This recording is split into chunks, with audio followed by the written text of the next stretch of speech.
Hello friends. Am, ಇವತ್ತೊಂದು ಒಳ್ಳೆ ಯುಕ್ತಿ ಮಾತಾಡೋಣ. 10 ನಿಮಿಷ ಸಾಧು ಸಂತರ ಹತ್ರ ಕೂತ್ಕೊಳ್ಳಿ. ನಿಮ್ಮ ಸಂಪತ್ನೆಲ್ಲ ದಾನ ಮಾಡಬೇಕು ಅಂತ ಅನಿಸುತ್ತೆ. ದಾನ ಮಾಡ್ಕೋಬೇಕು ಅಂತ ಅನಿಸುತ್ತೆ. ನಿಮಿಷ ರಾಜಕಾರಣಿಗಳ ಹತ್ರ ಕೂತ್ಕೊಳ್ಳಿ. ನೀವು ಪಡೆದಂಥ ಶಿಕ್ಷಣ ಎಲ್ಲ ವೇಸ್ಟ್ ಅಂತ ಅನಿಸುತ್ತೆ. 10 ನಿಮಿಷ ಇನ್ಶೂರೆನ್ಸ್ ಏಜೆಂಟ್ ಹತ್ರ ಕೂತ್ಕೊಳ್ಳಿ. ನೀವು ಬದುಕಿದ್ರೆ ಬದುಕೋದು ಬಿಟ್ಟು ಸತ್ತೋಗಿದ್ದಿದ್ರೆ ಚೆನ್ನಾಗಿರ್ತಾ ಇತ್ತು ಅಂತ ಅನಿಸುತ್ತೆ. 10 ನಿಮಿಷ ವ್ಯಾಪಾರಿಗಳ ಹತ್ರ ಕೂತ್ಕೊಳ್ಳಿ. ನೀವು ಗಳಿಸಿರೋ ಸಂಪತ್ತು ಕವಡೆ ಕಿಮ್ಮತ್ತು ಅಂತ ಅನಿಸುತ್ತೆ. 10 ನಿಮಿಷ ಫಿಲಾಸಫರ್ ಹತ್ರ ಕೂತ್ಕೊಳ್ಳಿ.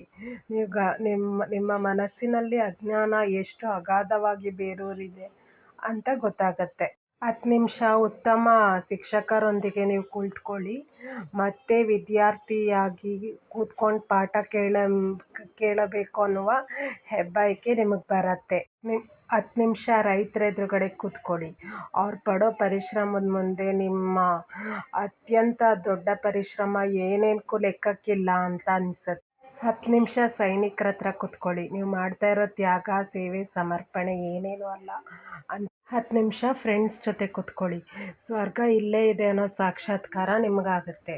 ಸೊ ನೀವು ಡಿಸೈಡ್ ಮಾಡಬೇಕು, ನೀವು ಯಾರ ಜೊತೆ 10 ನಿಮಿಷಗಳು ನಿಮ್ಮ ಲೈಫ್ನಲ್ಲಿ ಕಳಿಬೇಕು ಪ್ರತಿದಿನ ಅಂತ. ಸೊ ಆವಾಗ ನಿಮಗೆ ಯಾವ್ದು ಖುಷಿ ಅನಿಸುತ್ತೋ ಅದನ್ನೇ ಆಯ್ಕೆ ಮಾಡ್ಕೊಳ್ಳಿ.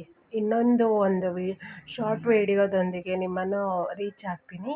ಸೊ ನನ್ನ ವಿಡಿಯೋ ಕೇಳಿದ್ದಕ್ಕಾಗಿ ಧನ್ಯವಾದಗಳು. ಶೇರ್, ಸಬ್ಸ್ಕ್ರೈಬ್, ಕಮೆಂಟ್ ಮಾಡಿ. ಸುಮಾ ಸೈನಿಂಗ್ ಆಫ್ ಫ್ರಮ್ ಸುಮಾ.ಜುಮ್ಮಿ ಚಾನಲ್. Thank you.